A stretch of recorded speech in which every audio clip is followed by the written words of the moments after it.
বিসমিল্লাহির রহমানির রহিম। আমি আরিফুর রহমান, সহকারী শিক্ষক, সিন্দুরপুর কাজী আহমেদ উচ্চ বিদ্যানিকেতন, ডালমিয়া ফেনী। তো সপ্তম শ্রেণীর শিক্ষার্থীরা তোমরা কেমন আছো?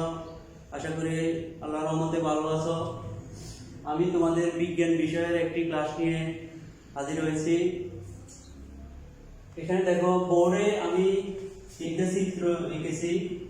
একটা হচ্ছে ছত্রাক, ভাইরাস, ব্যাকটেরিয়া। এগুলো কি নিম্ন শ্রেণীর জীব, এদেরকে খালি চোখে দেখা যায় না। এগুলো হচ্ছে কি নিম্ন শ্রেণীর জীব, এগুলোকে খালি চোখে দেখা যায় না। তাহলে আমাদের আজকের পাঠটি কি হইতে পারে? অণুজীব জগৎ। অণুজীব জগৎ।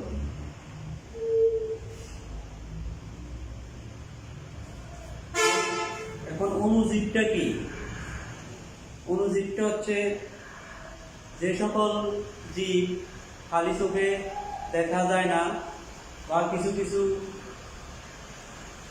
জীব সাধারণ অণুবীক্ষণ যন্ত্রের সাহায্যে দেখা যায় না, এদেরকে দেখতে হলে ইলেকট্রন অণুবীক্ষণ যন্ত্র প্রয়োজন হয়। তাহলে আমরা অণুজীবের সংজ্ঞাটা কি বলতে পারি?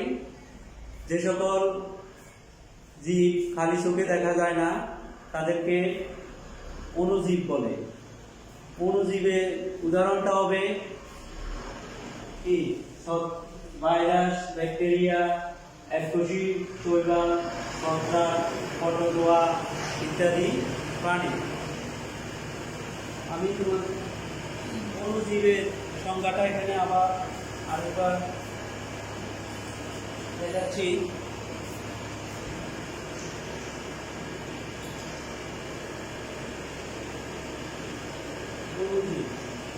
তোমরা সংজ্ঞাটা খাতায় লিখে দিতে পারো।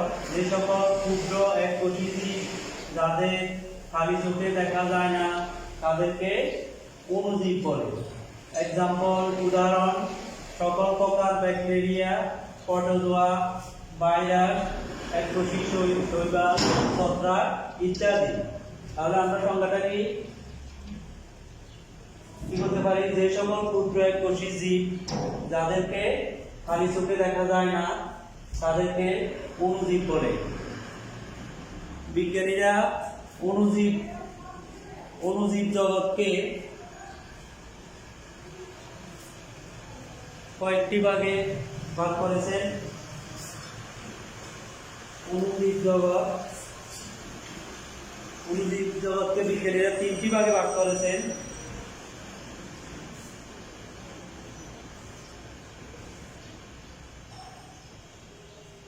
দেখো, এখানে আমি লিখেছি অণুজীব জগৎকে তিনটি ভাগে ভাগ করেছেন। একটা হচ্ছে একারিওটা, দ্বিতীয়টা প্রোকারিওটা, ইউক্যারিওটা। তাহলে একারিওটা কোন প্রাণীগুলো হবে? যে সকল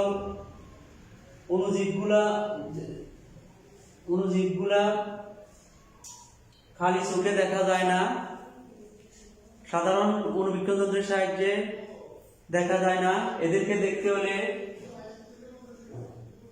ইলেকট্রন অণুবীক্ষণ যন্ত্রের প্রয়োজন হয়। ওইসব জীবগুলো হচ্ছে একারিওটা। আবার অকোষীয় প্রাণী। তাহলে এগুলো কি অকোষীয় প্রাণী, এদের কোষ নাই।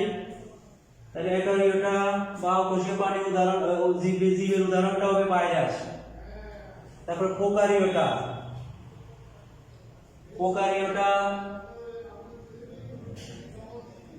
অণুজীবের দেহগুলো সুগঠিত নয়, এটির উদাহরণ হবে প্রোকারিওটা। তাহলে প্রোকারিওটা অণুজীবের উদাহরণটা হবে ব্যাকটেরিয়া। ইউক্যারিওটা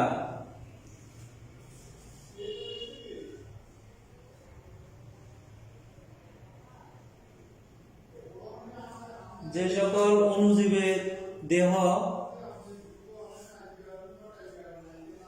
যে সকল অণুজীবের কোষ সুগঠিত সেগুলো হচ্ছে ইউক্যারিওটা। সে সকল অণুজীবগুলো হচ্ছে কি ইউক্যারিওটা। এগুলা প্রকৃত কোষী উদ্ভিদ, এগুলা প্রকৃত কোষী জীব, প্রকৃত কোষী জীব। তাহলে ইউক্যারিওটা বা প্রকৃত কোষী উদাহরণটা হবে শৈবাল, ছত্রাক, এককোষী শৈবাল, ছত্রাক, প্রোটোজোয়া ইত্যাদি অণুজীব।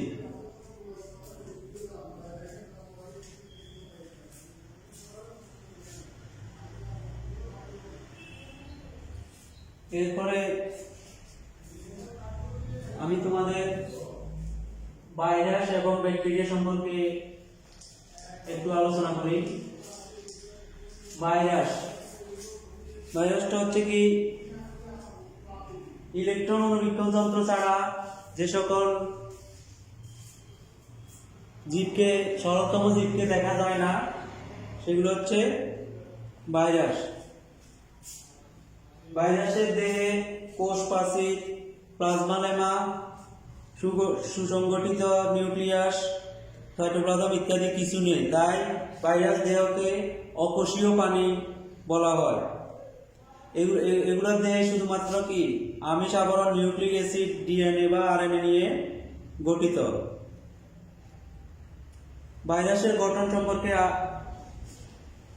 আরেকটু বলি। ভাইরাস গোলাকার, দণ্ডাকার, ব্যঙ্গাচিহ্ন ন্যায় বা পাউরুটির ন্যায় হতে পারে। ভাইরাস মানব দেহে বসন্ত, হাম, সর্দি, ইনফ্লুয়েঞ্জা ইত্যাদি রোগ সৃষ্টি করে। এছাড়াও দানের টুমরো রোগ, তামাকের মোজাইক রোগ ভাইরাসের কারণে হয়।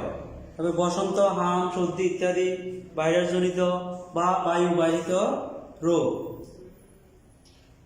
এরপরে আমি ব্যাকটেরিয়া সম্পর্কে বলবো। ব্যাকটেরিয়া কিছু কথা আমরা পূর্বে শ্রেণীতে জেনেছি। ব্যাকটেরিয়া হলো আদি নিউক্লিয়াস যুক্ত অসবুজ এককোষী অণুবীক্ষণিক জীব। ব্যাকটেরিয়ার কোষ গোলাকার, দণ্ডাকার, কমা আকার, পেঁচানো ইত্যাদি নানা ধরনের হতে পারে। দেহের আকার বা আকৃতি ভিত্তিতে এগুলোকে 7 ধরনের শ্রেণীতে বিভক্ত করা যায়। একটা হচ্ছে কক্কাস ব্যাকটেরিয়া, বেসিলাস ব্যাকটেরিয়া, কমা ব্যাকটেরিয়া, অ্যাসপাইরিলিয়াম ব্যাকটেরিয়া। কক্কাস ব্যাকটেরিয়ার উদাহরণটা নিউমোনিয়া রোগ সৃষ্টিকারী এক ধরনের ব্যাকটেরিয়া আছে, এটা হচ্ছে কক্কাস ব্যাকটেরিয়া। বেসিলাস ব্যাকটেরিয়া ধনুষ্টঙ্কার, আমাশয়, রক্ত আমাশয় ইত্যাদি রোগ সৃষ্টি করে বেসিলাস ব্যাকটেরিয়া। এরপর কমা ব্যাকটেরিয়া, এরা বাঁকা দণ্ডের ন্যায় আকৃতি ব্যাকটেরিয়া, এগুলা কলেরা রোগের ব্যাকটেরিয়া। অ্যাসপাইরিলাম ব্যাকটেরিয়া, এগুলোর ব্যাকটেরিয়া আকৃতি পেঁচানো। ব্যাকটেরিয়া কিছু কিছু উপকারী ব্যাকটেরিয়া আছে। ব্যাকটেরিয়া আমাদের উপকার করে থাকে, যেমন মৃত জীবদেহ এবং আবর্জনা পচাতে ব্যাকটেরিয়া সাহায্য করে। একমাত্র ব্যাকটেরিয়া মাটিতে নাইট্রোজেন সংবন্ধন করে। পাট থেকে আঁশ ছাড়াতে ব্যাকটেরিয়া সাহায্য করে। তারপর দই তৈরি করতে, আমরা যে দই খাই, দই তৈরি করতে ব্যাকটেরিয়া সাহায্য করে। বিভিন্ন জীবন রক্ষাকারী ওষুধ, অ্যান্টিবায়োটিক ব্যাকটেরিয়া থেকে তৈরি হয়। ব্যাকটেরিয়া জিন প্রকৌশলের মূল ভিত্তি। কিছু কিছু ক্ষেত্রে জীবের কাঙ্ক্ষিত বৈশিষ্ট্য পাওয়ার জন্য, অর্থাৎ জিনগত পরিবর্তনের জন্য ব্যাকটেরিয়া ব্যবহার করা হয়ে থাকে। তাহলে আমি তোমাদের কয়েকটি প্রশ্ন বাড়ি কাজ দিব।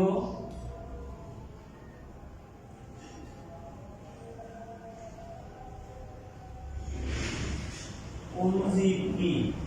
অণুজীব কি? উদাহরণ সহিত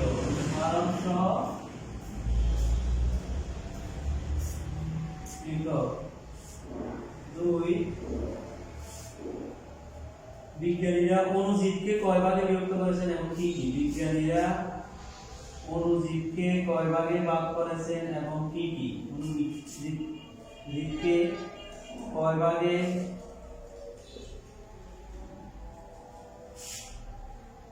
ভাগ করেছেন এবং কি কি? 3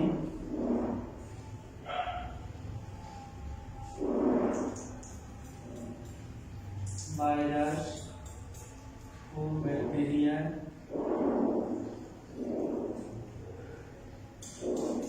কি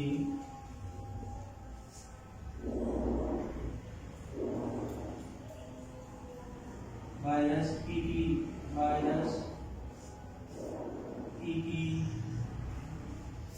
ক্ষতি করে?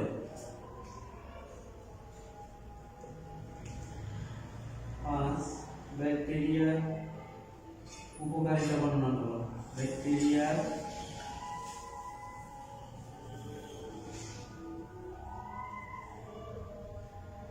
উপকারিতা বর্ণনা করো। তাহলে এই 4টি প্রশ্ন তোমরা উত্তর লিখে বাড়ি চেষ্টা করবে।